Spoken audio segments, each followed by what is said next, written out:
estar vendo sobre algo tão tremendo e talvez uma palavra tão comum em nosso meio, mas como Jesus vê o verdadeiro discípulo? O que Deus espera, nós como líderes, formar pessoas dentro da casa de Deus? É melhor ser Deus do que um só. Então, eu quero com você, com todo carinho, querido, e humildade, eu quero aqui abrir a passagem no Evangelho de Mateus. Evangelho de Mateus, capítulo 28.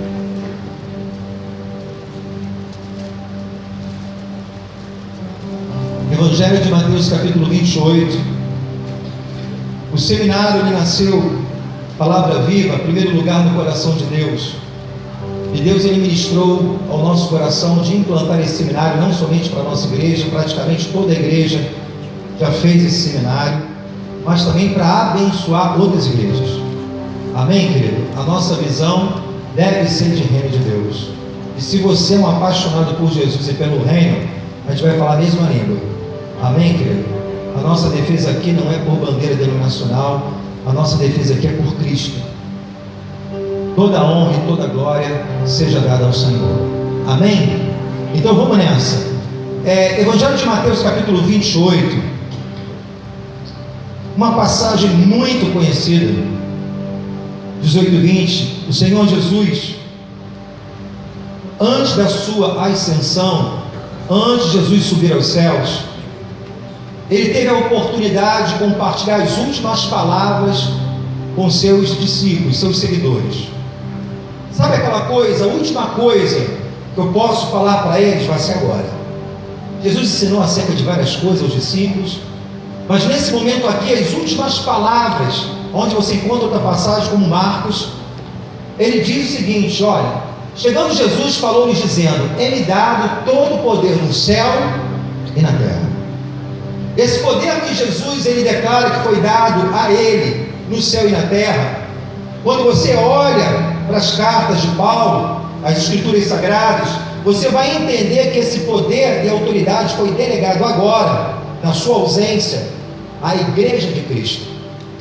Deus, ele delega agora a autoridade para os seus seguidores, para os líderes, para a sua igreja. Essa autoridade e poder, ele não somente nos chama para fazer uma obra, mas ele também nos capacita para exercer essa obra, esse chamado de Deus. E nesse momento ele fala: é-me dado todo o poder no céu e na terra, que hoje foi delegado isso à igreja do Senhor. Ou seja, eu não posso fazer a obra no meu braço de carne. Eu preciso do auxílio, não basta a boa intenção.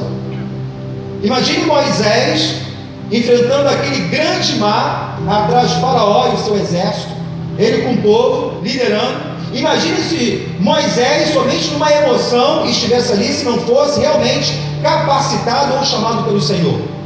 Quem é um homem para fazer um mar vermelho se abrir? A minha boa vontade se torna tão insignificante se não for um chamado, a autoridade de Deus sobre a minha vida. Então, se ele chama, ele me capacita. E aqui nesse momento aqui ele fala: portanto, ide, fazei discípulos de todas as nações, batizando-os em nome do Pai, do Filho e do Espírito Santo, ensinando a guardar todas as coisas que eu vos tenho mandado, e eis que estou convosco todos os dias, até a consumação dos séculos. Amém. Jesus, ele faz um chamado de ide, no imperativo, ou seja, Jesus, ele dá uma ordem. Eu tenho certeza, querido, que você já conhece essa palavra de cor. O conhecer da palavra, entenda bem uma coisa, não significa a minha prática dela. O conhecer é muito bom, mas é a prática que me trará um resultado. Jesus, ele fala: ide por todo lugar, aonde vocês passarem, aonde vocês visitarem, leve minha palavra, testemunhe aquilo que eu fiz na vida de vocês. Vocês são batizados, vocês também vão batizar no meu nome. Ide é uma ordem, é um mandamento, da mesma forma como qualquer outro mandamento de Deus para a nossa vida, que também precisa ser observado e também praticado. Não somente conhecido, mas exercido. E ele dá uma ordem antes de subir aos céus. Ele deixa as últimas palavras, talvez mais importantes, porque eles foram todos eles dotados de sabedoria, conhecimentos, capacitados. Mas agora vocês precisam levar isso para a prática. Ide. E muitos falam assim: pastor, eu conheço um amado pastor muito querido, amo. Mas ele falou uma coisa que eu fiquei pensando, ouvir ele falar algo.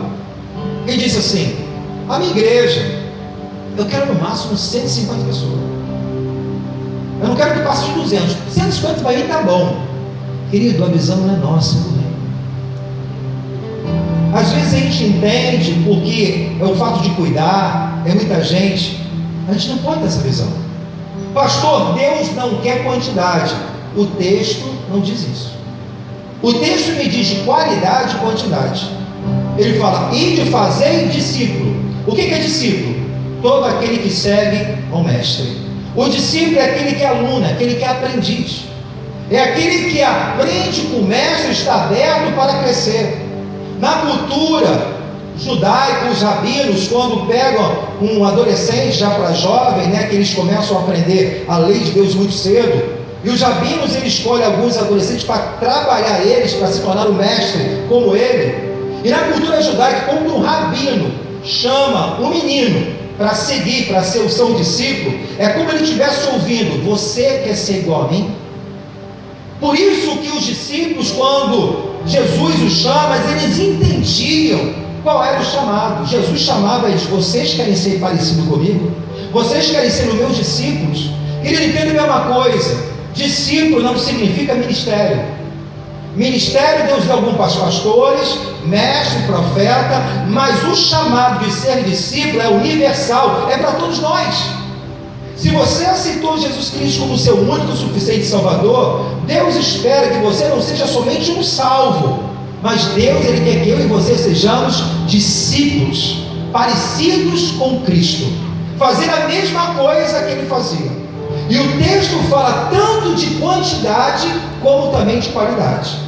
Ele fala: ide fazer discípulo, qualidade, e seja enviado para onde? Para todas as nações, quantidade. Então a vontade de Deus é qualidade, mas também não posso abrir mão da quantidade, porque Deus está interessado em salvar toda a humanidade dessa terra. E se é da vontade dele, passa a ser a minha vontade como discípulo. Se esse é o mesmo sentimento que houve ele, a Bíblia fala que os mesmos sentimentos que houve em Cristo também devem haver em nós. O meu olhar, os meus valores têm que estar alinhados com os valores e os princípios de Deus, para que eu possa viver o meu chamado com excelência. Quantos estão comigo? Diga glória a Deus. Então aqui ele fala: batizando em nome do Pai, do Filho e do Espírito Santo. Então, queridos, algo, como eu disse aqui, discípulo, só para o nosso entendimento, vou ter aqui para vocês: significado: aprendiz, seguidor, aluno, receptivo aos ensinamentos. A palavra discípulo se refere a um estudante ou aprendiz. Nos dias de Jesus, os discípulos seguiam o seu rabi, que significa mestre. Para onde ele fosse, aprendendo com o seu ensino e sendo instruído a fazer o que ele fizesse, basicamente, o discípulo é um seguidor. Quantos entendem que Jesus era usado na cura? Diga glória a Deus. Aleluia. No expulsar demônios. E a Bíblia fala que os sinais seguirão os que creem. Quando você olha lá para Marcos, Jesus, o mesmo texto que fala da ascensão, e Jesus dando ordem para eles pregar o Evangelho em todas as nações, a Bíblia fala que os sinais seguirão os que crerem. No meu nome curarão enfermo, no meu nome pegarão serpentes, se beberem alguma coisa, algo mortífero, dano algum fará. Ele fala que nós vamos expulsar demônio. E no momento que Jesus ele deixa as últimas palavras, o texto diz em Marcos 16 que Jesus ele sobe os céus, os discípulos recebem aquela mensagem e eles vão fazendo a obra. E a Bíblia diz que o Senhor cooperava com eles, confirmando a palavra que saía da sua boca através dos sinais. E por que isso não acontece? Porque muitos de nós, igrejas, estamos acomodados. Se a Bíblia fala que eu tenho que ser parecido com ele, fazer o que ele fazia, irmão, em Deus está tudo certo. Por isso que nós precisamos alinhar o nosso entendimento, para que a gente possa viver o verdadeiro Evangelho na sua simplicidade mais eficaz. Então, nesse momento aqui, qual é o maior ministério que Deus tem na nossa vida? Cadê meu controle? Está aqui. A Bíblia me diz em Romanos capítulo 8, Paulo vai me dizer que a ardente expectação da criatura espera a manifestação dos filhos de Deus. Você pode dizer, os discípulos de Deus. Só faz diferença aquele que é filho. Mas a mesma carta aos Romanos, ele vai me dizer de que maneira eu vou fazer essa diferença. Romanos 8, 29, e você pode guardar isso no seu coração. Esse é o maior ministério que você possa cumprir nessa terra. Eu sou pastor, mas o primeiro ministério que Deus me chama é cumprir isso aqui. Romanos 8, 29 diz: porque que antes conheceu, também nos predestinou para serem conforme o quê? A imagem do seu Filho, a fim de que ele seja o primogênito entre muitos irmãos. Jesus, ele nos chama, ele quer que eu e você sejamos parecidos com ele.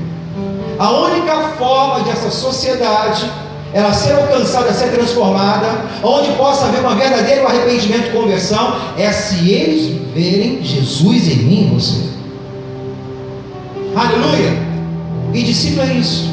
Por isso que na Antioquia, os cristãos, antes de ser chamado de cristão, houve uma reunião na igreja, fizeram uma assembleia, e eles ficaram perguntando: vem cá, Jesus não está aqui mais presente, ele está fazendo a obra, de que maneira nós vamos ser chamados? Aí houve uma assembleia, houve um consenso: vamos ser denominados cristãos, pequenos cristos. Porque as pessoas, quando olhavam para Pedro, João, Tiago, olhavam para aqueles homens e viam Jesus na vida deles, viam eles realizar as mesmas obras que o mestre, Rabi, o próprio Cristo, realizava. E é isso que Deus espera de nós como igreja, em nossa geração como discípulo, nada menos. Deus, ele quer que eu e você sejamos parecidos, como diz Douglas Gonçalves, uma cópia de Jesus. Uma cópia. Eles querem ver para mim e para você a humanidade, porque a ardente criatura, a sociedade, por mais que ele negue isso, mas no subconsciente eles têm o desejo de ver o cristão fazendo a diferença. Você vê que muitos às vezes pecam, independente da sua religião. Ninguém fala: o espírita lá errou, olha, o cara do candomblé errou. Não, mas quando um crente erra, é crente, porque na verdade ele não declara isso com a boca, mas ele espera ver algo diferente na nossa vida. Então o nosso primeiro ministério não é o pastoreado, não é o de ser um levita na casa de Deus. O principal ministério é sermos imagem e semelhança de Cristo. Quantos estão entendendo comigo? Glória a Deus, aleluia. Vamos lá. Quando você olha para o livro de Gênesis, você vai ver que o discipulado já estava no coração de Deus desde a eternidade. Quando você vê o primeiro discipulado nas Escrituras Sagradas, o próprio Deus discipulando Adão. Naquele momento ali, na virada daquele dia da tarde, onde Deus visitava Adão, naquele momento é um lugar de instrução, de comunhão e também de acerto de contas. Tanto é que quando cai Adão, Deus vai lá para acertar as contas com ele. O que houve? Era o primeiro discipulado na história. Porque a vontade de Deus na humanidade, na criação, quando Deus, num tempo da eternidade, porque Deus é eterno, ele é o alfa e o ômega, mas no momento da eternidade, houve um desejo no coração de Deus de criar a terra, de tudo aquilo que nela há, e criar a coroa da criação, que é a imagem e semelhança que o Senhor usa. Houve um tempo na história da eternidade. Aprova o Senhor, teve um desejo: eu quero criar o homem, quero criar a terra. E qual era o propósito de Deus? Deus, ele criou a terra para povoar essa terra com a cultura do céu. O plano original de Deus sempre foi esse. Deus criou o homem à sua imagem e semelhança, deu a sua adjuntora, a auxiliadora Eva, e deu uma ordem: crescer e multiplicar e frutificar, não é isso? Expandir. Isso Deus fala, não é somente biologicamente, não é somente no sentido de homem, mulher, ter um relacionamento, não, mas sim trazer a cultura do reino para essa terra. Na verdade, Deus colocou Adão para colonizar essa terra, e isso foi interrompido por causa do pecado. Você conhece a história: o homem cai, diabo tenta Eva, da mesma forma apresenta o fruto como Adão, ambos foram destituídos da glória de Deus, e a maldição entrou sobre toda a terra. O homem deixou de ser imagem e semelhança. Aí você vê a mídia, vê a televisão, vê a reportagem. O homem cada vez mais está distante de Deus. No seu grito de independência, por estar distante de Deus, ele entra numa miséria espiritual. Mas o segundo Adão, que a Bíblia me chama, Jesus, ele veio. Aquilo que foi interrompido, Jesus, ele veio, ele resolve o problema do pecado e dá uma oportunidade de nos reconciliar para com Deus. Porque a vontade de Deus no seu plano original foi sempre essa: que eu e você fôssemos imagem e semelhança dele. Então hoje, nossa geração como igreja, a vontade do Senhor é que nós venhamos a expandir o reino de Deus. A palavra de Deus vai me dizer aqui em Abacu capítulo 2:14 que a terra se encherá do conhecimento da glória do Senhor, como as águas cobrem o mar. E de que maneira a terra vai ser inundada pelo conhecimento? Através de mim e de você como discípulo. Através de nós fazermos a diferença, como imagem e semelhança, entender que discípulo é um chamado universal para todos aqueles que são salvos. Ministério, Deus escolhe alguns, mas o discípulo é um chamado universal que é para todos nós. Aleluia! E quando você olha para Gênesis aqui, essa palavra em hebraico do Gênesis diz: frutificai. Pará no hebraico significa dar fruto, ser frutífero, mostrar-se com fruto. Multiplicai, abá, tornam-se muitos, encher male, completar, terminar, concluir. Essa foi a ordem que Deus deu a Adão: vocês precisam crescer, frutificar, se tornarem muitos, completar, terminar, concluir aquilo que eu comecei com você. Trazer a cultura do céu para a terra. Esse sempre foi o plano original do Senhor. E devido à queda, isso cai por terra. Jesus, ele vem para restaurar e dar essa oportunidade. E por isso que estamos aqui na qualidade de igreja, porque Deus, ele tem um propósito na minha vida e na sua vida, para a glória dele. Em 2 Coríntios 5, 9, 10, Paulo cita algo tremendo que diz: por isso temos o propósito de lhe agradar. Quer estejamos no corpo, quer deixemos, pois todos nós devemos comparecer perante o tribunal de Cristo, para que cada um receba de acordo com as obras praticadas por meio do corpo, que sejam boas ou quer sejam más. Todos nós vamos estar diante de Deus. Pastor, o senhor está falando aqui de juízo, de perca de salvação? Não. Você que aceitou Jesus, você está salvo pela graça. Mas o mesmo Paulo que fala de graça, em Efésios 2, 8 ao 10, ele fala que somos salvos pela graça. Isso não vem de vós, mas é de Deus, mediante a fé nós recebemos, para que ninguém venha se gloriar. Mas no 10 ele cita algo. Ele vai dizendo o seguinte: vocês foram predestinados para as boas obras, e Deus preparou as boas obras para que nós pudéssemos andar sobre elas. Então fala de salvação. Você não precisou de nada para ser salvo, mediante a sua fé que você recebe, porque a salvação é graça, favor e merecido. Eu gosto de uma frase de John Bevere, que ele fala uma coisa interessante. Ele fala: aonde você vai passar a eternidade depende exclusivamente da graça de Jesus. Onde eu vou passar a eternidade depende da graça, eu recebi pela fé. Mas como você vai viver essa eternidade depende das suas obras. Aquilo que você faz aqui em nome dele, você vai ser recompensado, até mesmo com um copo de água. Eu não sei quanto você. Certa vez eu vi o pastor Luciano Subirá, ele falou assim: algum irmão, rapaz, tu não tem ambição não? Eu compro isso, compro aquilo, invisto isso. Ele falou assim: não, isso é legal, meu querido, mas a minha ambição, eu tenho muita ambição, mas são outras. Eu quero trabalhar para uma eternidade. Enquanto muitos estão se dedicando somente para esse tempo, essa era, para aquilo que é humano, Paulo vai me dizer: mais miserável seria dos homens de esperar de Deus somente nessa terra.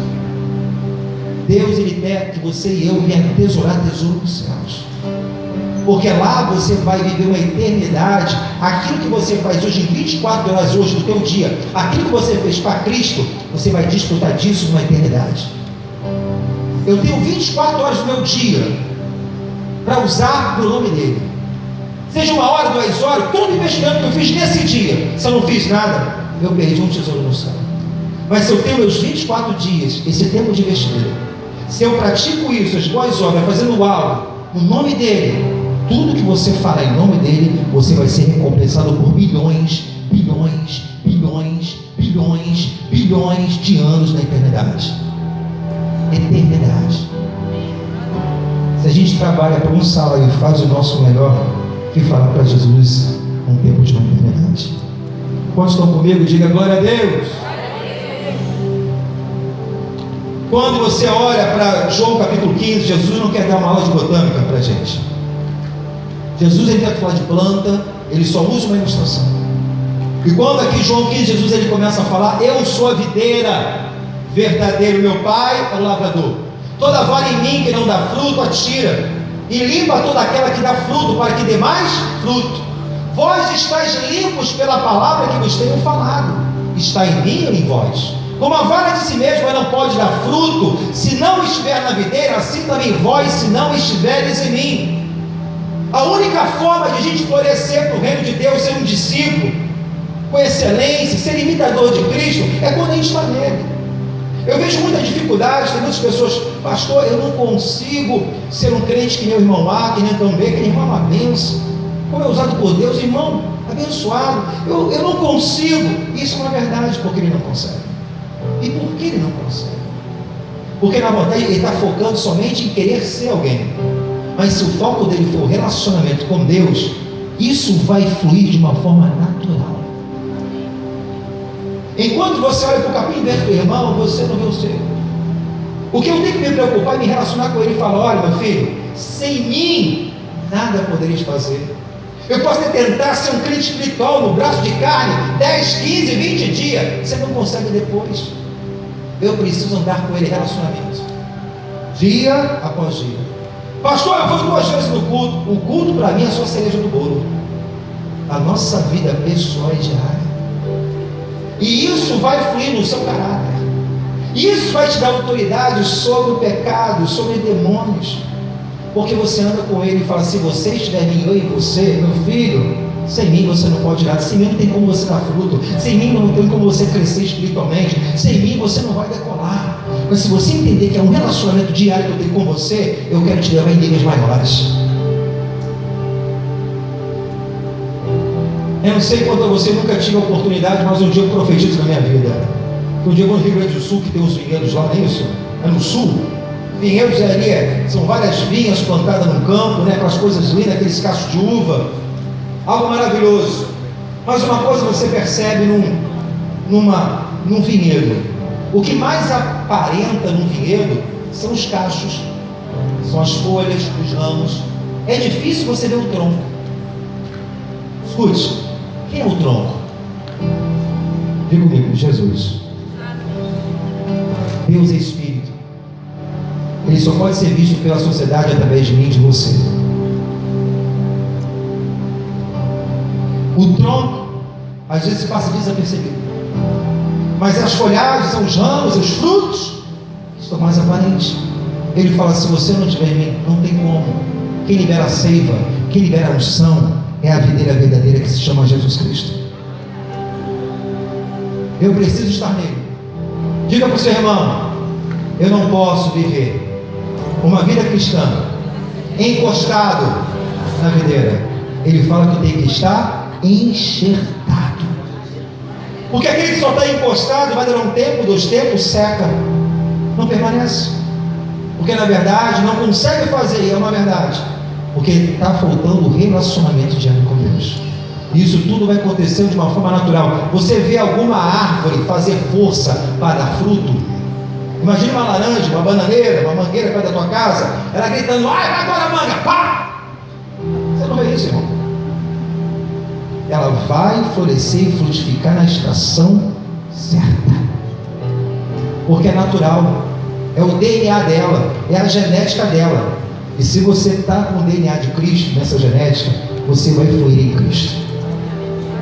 Aleluia, queridos. Então aqui ele fala no final: nisto é glorificado o meu Pai. Como é que é glorificado? Que deis muitos, e assim serão chamados meus. Gozaram que Jesus estava falando já para os discípulos. Jesus estava falando isso para Pedro. Vocês querem realmente ser meus discípulos? Vocês têm que estar em mim. Se vocês estiverem em mim, vocês vão dar muito fruto. E é dessa forma que eu quero ver vocês, que produzem muitos frutos. Você talvez já teve a experiência de ver um vinhedo. Eu nunca tive, mas eu tive uma experiência de ver já uma vide numa casa que brotou por acaso. Talvez para uma semente de uva. É aquela coisa murcha, seca. É uma vide? É. O fruto ruim. Essa vide ele vai podando quando está na presença, cada vez mais vai produzir mais fruto, mais fruto, mais fruto, mais fruto, mais fruto, na glória de Deus. Pastores aqui presentes, líderes, a nossa maior missão é formar discípulos. Quantos pastores estão se matando?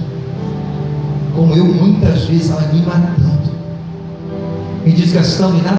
Deus, por que acontece isso? A gente tem que preparar. O discípulo é para todos. E com certeza, quando todos estão numa só visão, porque se uma liderança não passar a visão, a igreja não saber para onde ela está indo, como é que as pessoas podem realizar algo se ela não sabe nem qual é a visão?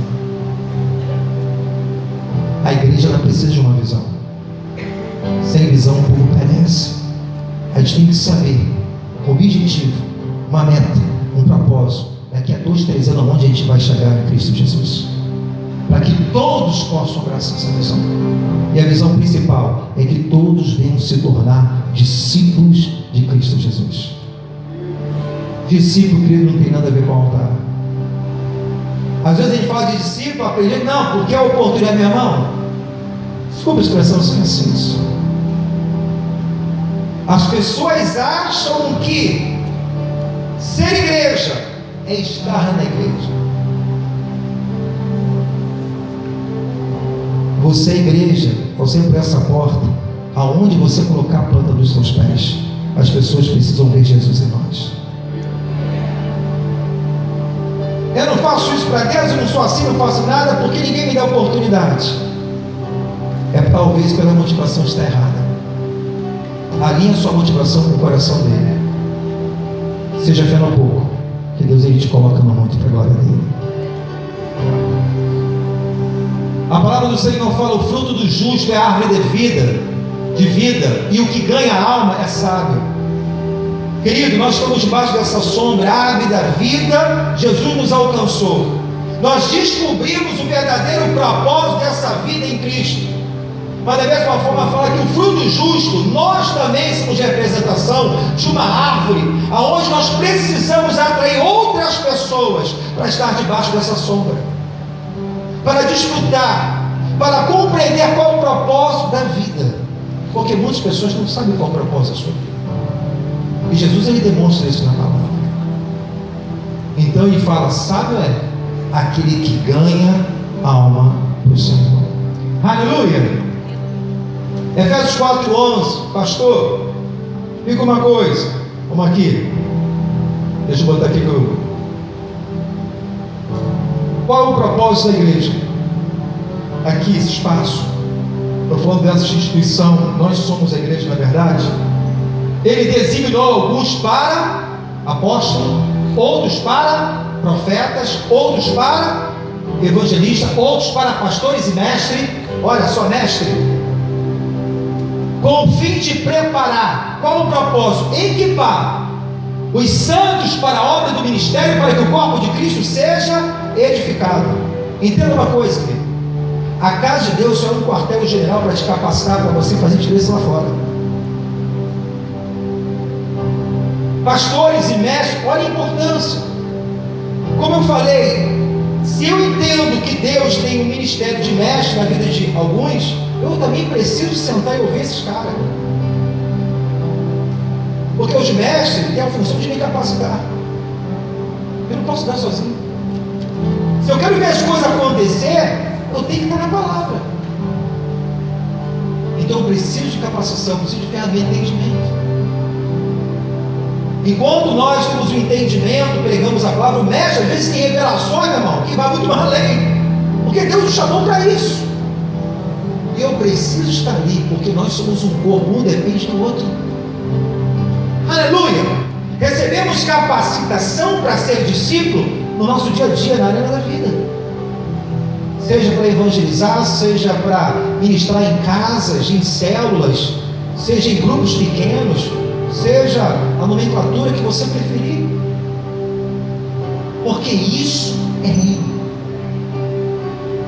E o que acontece? Efésios 4,16: dele todo o corpo ajustado, escute, pelo auxílio de todas as...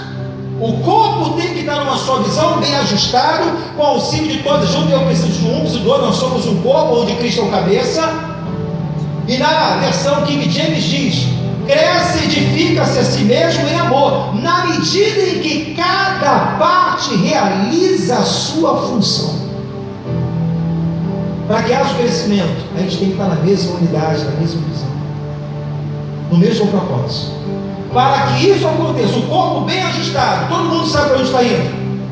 Cada um pega um bastão aqui dessa bandeira, coloca a tua mão, meu irmão, e vamos desbravar, saquear o inferno e povoar o céu. Mas nós temos uma visão, nós temos um propósito, porque temos a direção do Espírito, temos a palavra.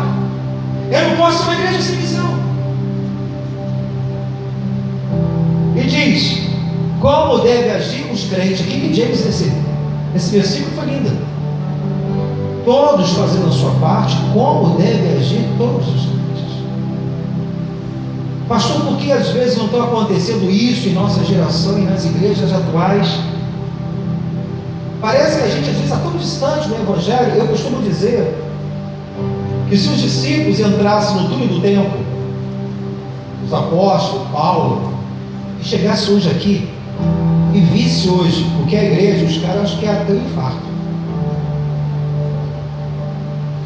Hoje em dia os crentes falam de prova, é porque está com a porta fechada, ou porque às vezes está com um calo no dedo. A prova que esses caras falavam nessa história bíblica é de ser perseguido por amor de Cristo.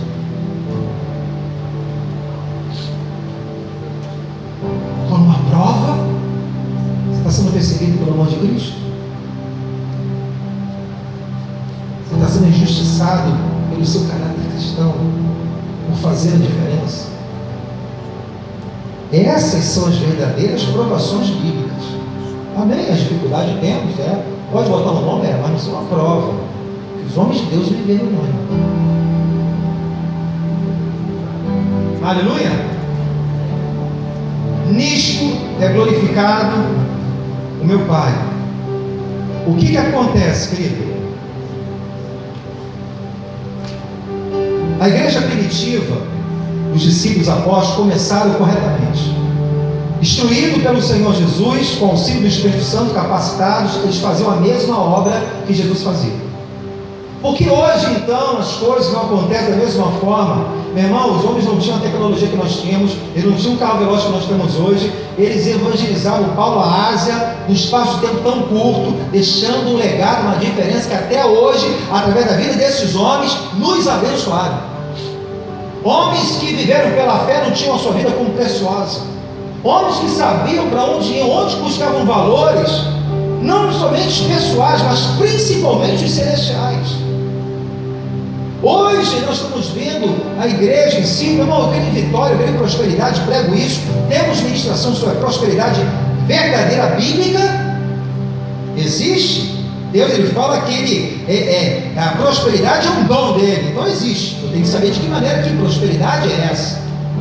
Equilíbrio. Cremos em promessas, Deus abre porta, mas o Evangelho foi perdendo a sua essência, onde o homem se tornou o centro. E Jesus foi colocado de lado. O que aconteceu na história? Após a igreja primitiva crescer, meu irmão, um grande avivamento aconteceu. Aqueles homens, meu irmão, era que nem ovo mexido. Quanto mais você bate, é mexido que fala, cresce. A igreja, meu irmão, quanto mais perseguia, matava os mártires, mais se expandiam. No momento que Pedro e Atos fala, eu fico feliz porque eu sou um bem-aventurado torturados, estão sendo perseguidos pela causa de Jesus. Não sou nem digno disso. Meu irmão, vim para cima desses caras. Aí o que acontece? Entenda a mesma coisa. Por volta do ano 325 depois de Cristo, o imperador romano Constantino, ele se torna o imperador de Roma. Alguns colocam até mesmo em questão a sua conversão. Muitos falam que ele se converteu ao cristianismo, outros falam que só foi por motivo político. Por quê? Quanto mais bate nesses caras, esses caras crescem. Meu irmão, vai lá, o cara está na casa aqui, está ali, meu irmão, sai da prisão, está pegando de novo, meu irmão, nas nações, os caras estão bombando. Não dá para prender esses caras mais. Então Constantino, ele teve uma brilhante ideia.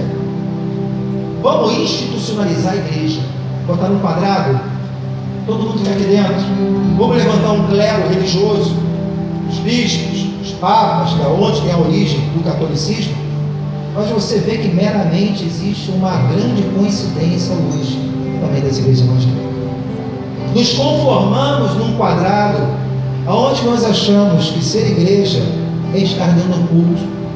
E quando fazemos muito de frequentar quarto domingo, pastor tem que dar glória a Deus, aleluia. Que evangelho é esse?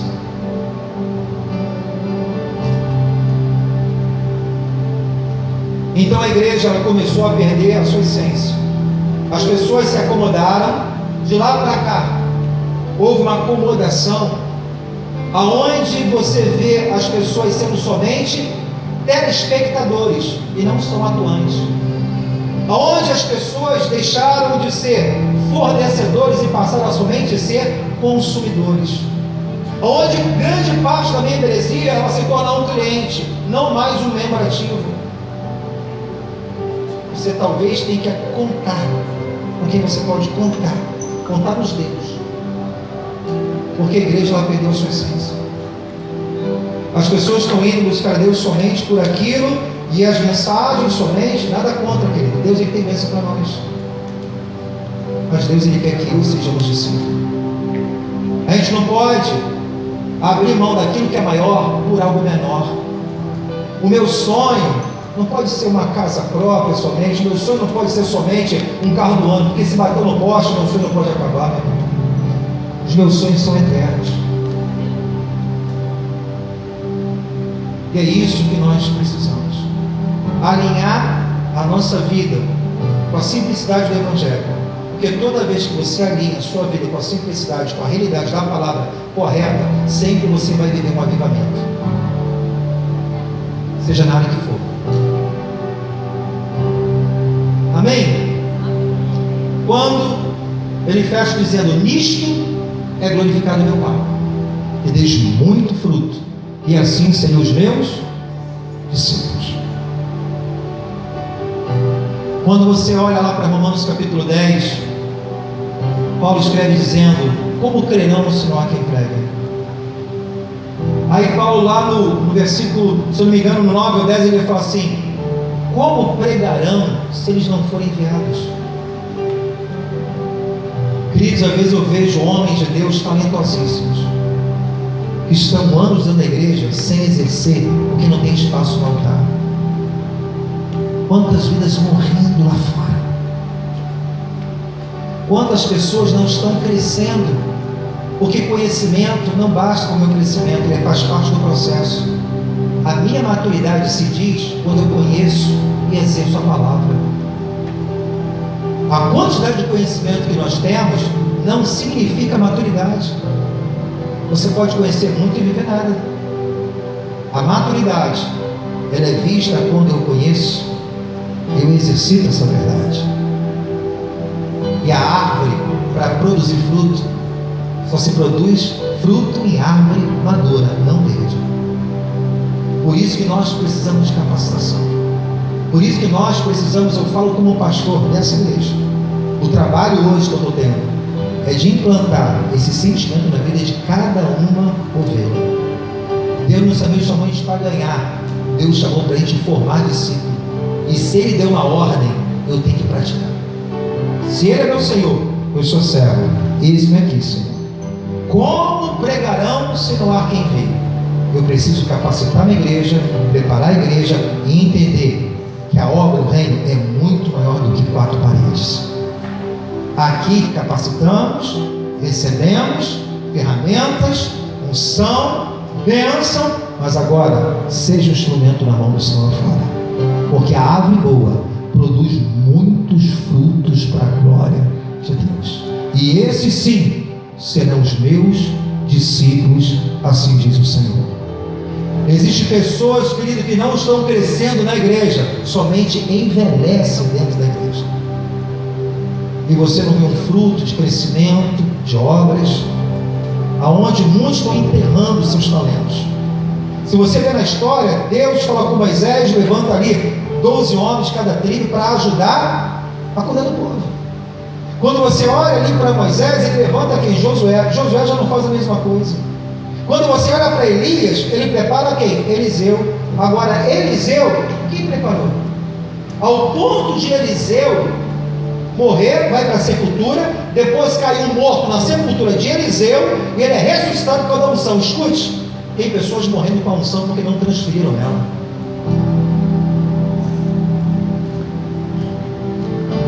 Eu tive pouco tempo com meu pastor, meu pai na fé. Eu estive no gabinete e estava contando uma história e conversando aqui na igreja na Barra da Tijuca. O pastor já passou pela nossa igreja, uma igreja estruturada, propriedade. Só que o pastor já está quase jubilando, não aguenta problemas, unidade. Os filhos, cada um foi para um segmento, são profissionais da medicina, o pastor tem engenheiro, não seguiram ao ministério do pai. Só que o pai não preparou. E está próximo já de virar o cabo da... Irmão, parece engraçado, mas tem igreja que se fecha porque não formaram discípulos. Deus, Ele chama isso e nos acorda. Ide, fazer discípulo. A gente tem que saber passar o bastão para uma outra geração. Eu falo para meu filho, eu comecei com uma obra, tem outros discípulos aqui na igreja, mas olha, o bastão um dia, coisas maiores você fará no reino de Deus. Talvez eu não consiga fazer, mas a obra não pode acabar sem mim, ela tem que continuar. Amém? Queridos, essa é uma pequena aula que eu trouxe aqui, que fala sobre formação discípula na matéria. E se isso trouxe um peso, essa é a orientação. Aquilo que Deus fez de bom na nossa vida, abriu nosso entendimento, a gente quer para todos vocês, seja para ovelhas, seja para seminaristas. Vocês que estão cumprindo o ministério, amanhã vão cumprir, e se prepara seminarista, que vocês vão ser chamados para muitas coisas. Deus vai promover isso, e até mesmo liderança, como nós precisamos. Muitas coisas precisam ser descortinadas em nossa vida, e eu a cada dia estou com o coração, porque só há crescimento se houver um princípio, se chama humildade. Se você vê Jesus no Sermão da Montanha, capítulo 5 ao 7, são vários ensinamentos do Sermão da Montanha, do monte, mas o primeiro ensinamento que Jesus ele dá, ele fala: bem-aventurado os humildes de coração. Porque Jesus ia falar muita coisa, mas se não tivesse humildade, primeiro, para receber toda a construção, de nada adiantaria o ensinamento. E a gente precisa aprender com pessoas que estão um pouquinho mais na frente, e eu tenho buscado isso a cada dia. Terça-feira, eu e o pastor, estamos lá, firme e forte, sentando com homens de Deus, pastores, conversando sobre o reino e vendo aquilo que Deus ele tem feito em nossa geração. E a gente precisa se atualizar, irmão. Eu não posso viver um evangelho de 50 anos atrás, o evangelho é o mesmo, mas a forma de você levar essas pessoas é diferente. Você faz cartinha hoje para alguém, vai no correio, bota a carta, raramente alguém faz isso. Você usa o quê? O meu pastor ganhou muitas almas, fazer o quê? Tocando bumbo na praça. Hoje em dia é diferente. Então, se a gente não está aberto para o nosso crescimento, Deus quer operar. E Deus ele trabalha nas dispensações. Cada dispensação, Deus trabalhou de uma maneira. Isso é bíblico. Amém? Então, eu quero que você reflita aqui no gráfico, só para a gente fechar. E agradeço a sua presença, todos aqui presentes, aos amados e os pastores. A sua presença nos honra muito, pastores. A gente está muito feliz de receber aqui o pastor Walter, que esse aqui já é da casa, é um amigo, irmão. E eu quero aqui somente fechar aqui, para a gente dar continuidade. Círculo de compromisso é mais ou menos assim que acontece. A gente visualizando, a gente aprende mais fácil. O azul clarinho é uma comunidade sem igreja lá fora. Pessoas que não têm Jesus, estão em ignorância. O lilás são a multidão que frequenta. Existe aquelas pessoas que estão lá fora, e você convida, aí ele vem. Ele vem por uma curiosidade, ele vem talvez por um milagre, por uma cura, por uma porta de emprego. É uma multidão que está frequentando, ela está só, observando na periferia, mas ainda não tomou uma decisão. Mas a pessoa começa a receber a palavra, começa a ser instruída, o Espírito Santo começa a trabalhar, ela começa a abrir o coração, ela vai para o terceiro nível, começa a congregar. Ela congrega na igreja, ela se torna um membro, ela quer me batizar, ela se batiza. Depois ela se batizar, ela começa a amadurecer. Ela quer estar envolvida na obra, quer ser uma pessoa comprometida, aí já é um verde, menos maduro. E o nosso alvo é fazer essa pessoa um discípulo, um ministro de Deus, um discípulo, um garoto, aquele que vai produzir muitos frutos para o reino de Deus. Eu preciso seguir esse discípulo. Se eu quero chegar a algum lugar, querido, eu tenho que trabalhar isso. Um dos maiores ministradores americanos, Rick Warren, tem um dos vários livros. Grande parte das igrejas dos Estados Unidos da América, a teologia adota o seu livro. Ele estudou por 30 anos, décadas. Por que tem igreja que cresce ou não cresce? Meu irmão, Deus não faz exceção de pessoa. Você acha que Deus não está interessado no crescimento, tanto aqui em qualquer outro lugar? Mas eu preciso me alinhar com aquilo que Deus está me ensinando. E através disso aqui você vê que é uma realidade. Eu preciso trabalhar as pessoas até levar ao alvo de acionar o discípulo, ser um ganhador também de almas. Ide, pregar o Evangelho a toda criatura, a todas as nações. Então nosso Deus, ele trabalha com estágios, com ciclos, estamos crescendo, e Deus é Deus de crescimento. Porque todo o princípio doutrinário que você vai aprender na palavra, ele é progressivo, crescente e constante. De fé em fé, conheçamos a graça. A caminhada do justo é como a luz da aurora, vai brilhando a cada dia até o seu dia. Então toda a caminhada cristã saudável, ela cresce, ela não decresce. A nossa vida tem que estar eternamente crescendo na presença de Deus. Amém? Vamos estar nesse momento aqui.